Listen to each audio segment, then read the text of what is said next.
Nafasi za kuandikishwa jeshini. Jeshi la Ulinzi la Wananchi wa Tanzania linatangaza nafasi za kuandikishwa jeshini kwa vijana mbalimbali, vijana wa Kitanzania wenye elimu kuanzia elimu ya sekondari hadi elimu ya juu.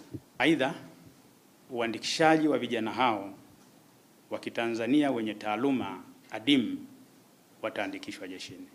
Wataaluma hao watakaoandikishwa jeshini watapatiwa mafunzo mbalimbali muhimu ya kijeshi, lakini pia watapata fursa ya kufanya mafunzo ya kuwaendeleza katika taaluma zao mbalimbali.